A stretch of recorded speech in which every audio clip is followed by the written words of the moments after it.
Hello friends, welcome to the new episode of my channel. আমি অরিত্র। এখন এই ভিডিওর মধ্যে আমরা কিছু লেটেস্ট আপডেটস নিয়ে কথা বলবো। তো সবচেয়ে প্রথম আপডেটটা হচ্ছে কার্তিক সুব্বরাজকে নিয়ে। তো কার্তিক সুব্বরাজ এই মুহূর্তে সুরিয়া 44 এই ছবিটা শুটিং করছেন।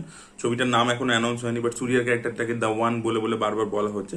এনিওয়ে, তো এই ছবিটা স্টারকাস্ট হিউজ একটা, বাট এর পরবর্তীতে শোনা যাচ্ছে কার্তিক সুব্বরাজ ছবি করতে চলেছেন জ্যাম রবির সাথে। ইয়েস, জ্যাম রবিরও ইন্টারেস্টিং দুটো লাইন আপ রয়েছে। জিনি বলে একটা ছবি রয়েছে, আরও একটি ছবি আসছে। তার পরবর্তীতে এরা দুজন একসাথে কোলাবোরেট করতে চলেছে। এবার দেখা যাক কার্তিক সুব্বরাজ নিজের যে হিরো, তার যে একটা স্টাইল আছে, একটা ওয়েস্টার্ন সিনেমার সেন্সিবিলিটি আনে, তো সেই ধরনেরই ছবি কিছু বানান কিনা, গ্যাংস্টার জনরার কিছু কাজ করেন কিনা জ্যাম রবিকে নিয়ে। তাহলে জ্যাম রবির একটা নতুন রকমের প্রেজেন্টেশন হবেন, কারণ উনি ওই ধরনের ছবি করেননি আর কি।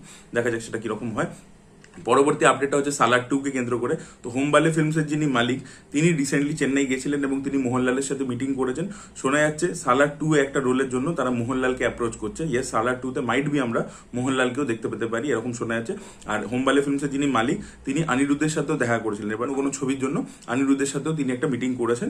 এবার দেখা যাক অনিরুদ্ধ আর কি হোমবালে ফিল্মসের সাথে কোন ছবির মধ্যে কাজ করে।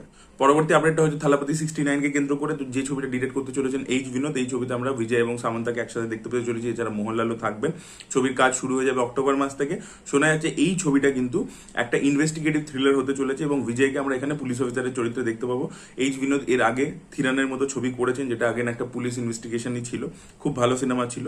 তো দেখা যাক এই ছবিটার বিষয়বস্তু কি হয়। এবং এই ছবিটা একটা এন্টারটেইনার ছবি হবে, বিনোদ নিজে বলেছেন একটা জায়গাতে। কিন্তু এই ছবিটার মধ্যে কিছু পলিটিক্যাল এলিমেন্টসও থাকবে। তো দেখা যাক কিরকম হয় ছবিটা। আশা করবো একটা, মানে তার লাস্ট ছবি, তার পরবর্তীতে সে ব্রেক নেবেন সিনেমা থেকে। তো আশা করবো এই ছবিটা কিন্তু সলিড একটা ছবি হওয়া উচিত। পরবর্তী আপডেটটা হচ্ছে ধানুষকে কেন্দ্র করে। তো ধানুষ নিজের ডিরেকশন দিচ্ছেন। রায়ান ছবিটা তো সুপারহিট হয়েইছে। তার পরবর্তীতে তিনি আরো একটা ছবি নিয়ে আসেন, যেটা কাজ অলরেডি হয়ে গেছে, শুটিং অলরেডি হয়ে গেছে, তার পোস্ট প্রোডাকশন চলছে। এর পরবর্তীতে ধানুষের 4th যে ছবি হবে অ্যাজ ডিরেক্টর, সেই ছবিটাতে শোনা যাচ্ছে আমরা অরুণ বিজয়কে লিড চরিত্র প্লে করতে দেখতে পাবো এবং ধানুষ একটা সাপোর্টিং রোল প্লে করবে। সেই ছবিটার শুটিং কিন্তু খুব শীঘ্রই শুরু হয়ে যাবে। ধানুষের স্ক্রিপ্ট অলরেডি লেখা আছে, তো তিনি প্ল্যানিং ইত্যাদি করছেন, খুব শীঘ্রই স্টার্ট হয়ে যাবে। এখন তার যে 3rd ছবি, যেটা সেই ছবিটার আর কি তিনি পোস্ট প্রোডাকশন করছেন। নিক বলে নাম হতে চলেছে 3rd ছবিটার। পরবর্তী আপডেটটা হচ্ছে মির্জাপুরকে কেন্দ্র করে। তো মির্জাপুর সিরিজ হিসেবে তো খুবই পপুলার। 3rd সিজনটা অতটা ভালো হয়নি, অতটা ভালো রেসপন্স পায়নি, বাট এরপরে শোনা যাচ্ছে যে এক্সেল এন্টারটেনমেন্ট প্ল্যান করছে এই সিরিজটাকে অ্যাজ ফিল্ম অ্যাডাপ্ট করতে এবং বিগ স্ক্রিনে নিয়ে আসতে। এবং শোনা যাচ্ছে ঋত্বিক রোশনকে মাইট বি আমরা কালিন ভাইয়া হিসেবে দেখতে পেতে চলেছি এই সিরিজের মধ্যে, মানে সিনেমাটার মধ্যে আর কি। এবার দেখুন, ঋত্বিক রোশন এই ধরনের UP based gangster recently Vikram বেদাতে প্লে করেছে এবং তার ফ্যান্সরা কিন্তু তাকে সেইভাবে দেখতে চায় না। এবং সে নিজে একটা ইন্টারভিউতে বলেছে যে আমি এই ধরনের চরিত্র করার আগে দুবার ভাববো, আমি একটু লার্জার দ্যান লাইফ প্রেজেন্টেশনই রাখবো, তাহলে কমার্শিয়াল ব্যাপারটা থাকবে। কারণ বিক্রম বেদার যতটা ফেল করেছিল সেটা আর কি সে এক্সপেক্ট করেনি। তো এই ধরনের কথা ঋত্বিক বলেছে। তারপরেও কি সে একটা ইউপি বেসড গ্যাংস্টার প্লে করে, এবং অলরেডি যেহেতু কালিন ভাইয়া এতটা পপুলার, মানে পঙ্কজ ত্রিপাঠী প্লে করেছে, তো সেখানে তাকে রিপ্লেস করে ঋত্বিককে আনলে, ঋত্বিকও খুবই ভালো অভিনেতা, কিন্তু যেহেতু লোকের মনের মধ্যে বসে গেছে পঙ্কজ ত্রিপাঠী, সেখানে কি ভালো লাগবে, সেগুলো দেখার মতো বিষয় হবে। এখনো কোনো অফিসিয়াল আপডেট আসেনি, এরকম রিউমার্স আর কি ঘোরাফেরা করছে। পরবর্তী আপডেটটা হচ্ছে হাউসফুল 5 কে কেন্দ্র করে।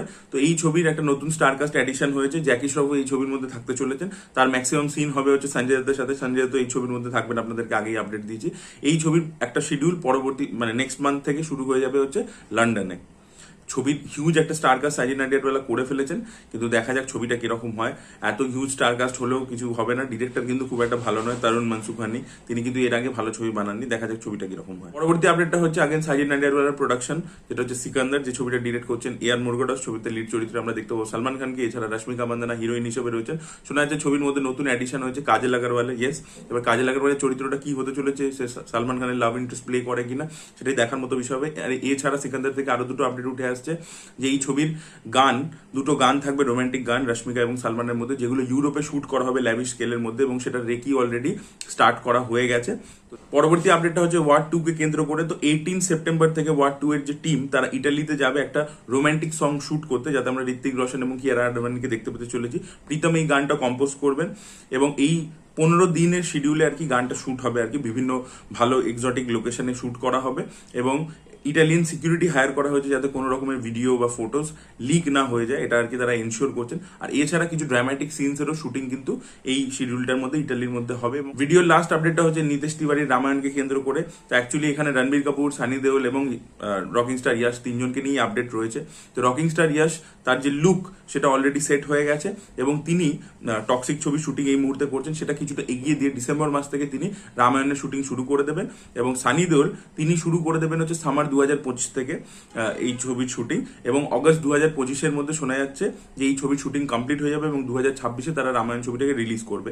আর এছাড়া আপনাদেরকে বলে রাখি, রণবীর কাপুরের যতটা পোর্শন আছে তার মধ্যে 90% রণবীর কাপুর অলরেডি শুট করে ফেলেছেন, তার কাজ আর সামান্যই রয়েছে, সেটা কমপ্লিট করে তিনি সঞ্জয় লীলা বনশালীর লাভ অ্যান্ড ওয়ারে পুরোপুরি মুভ করে যাবেন, এবং ওই ছবিটা একেবারে একটা ম্যারাথন শিডিউল হবে আর কি, হিউজ মানে লম্বা টানা চলবে শুটটা একবারে ওয়ান গোতে, কারণ ওই ছবিটা পরের বছর আসার প্ল্যান আছে।